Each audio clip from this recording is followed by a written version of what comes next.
The Holocaust affected many families and still does to this day, but this young adult has chosen to use his family's story as a way to keep his faith alive.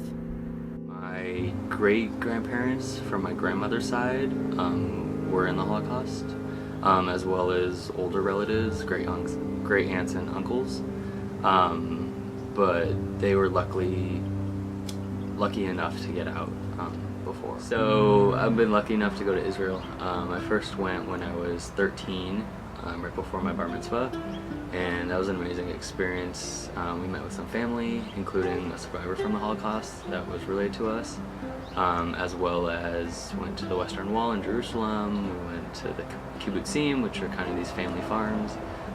Really good experience learning about Israel with my family, and going into my bar mitzvah, it made me feel like I was much more connected to the Israeli community as well as Judaism. And then fast forward this past summer, I went on Birthright Israel, which was a trip with a bunch of people my age, and they pretty much take us around Israel, show us everything just to learn more about it. Going through like a situation like that brings you together. And obviously they didn't know each other at the time, but when they met at the University of Florida.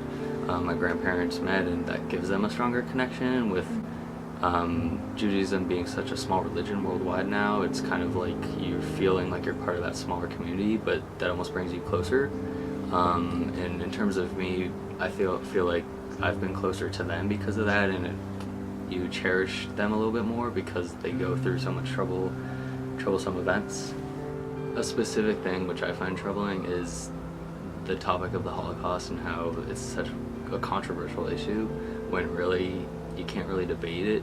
It's having family that's been through it, and being Jewish, it's obviously happened. I can tell you the stories, but finding people that still question it, and the anti-Semitics that don't believe in that, it's kind of crap. It's not really something that you can argue, especially when that's my religion. It's something that I find brings the Jewish community closer together, and I feel like that's something that I wish people understood, was how a religion works in terms of the community, and really more than just believing in the one God, but the sense of the community, sense of doing the right thing, helping each other out. I think definitely most people don't know that and should.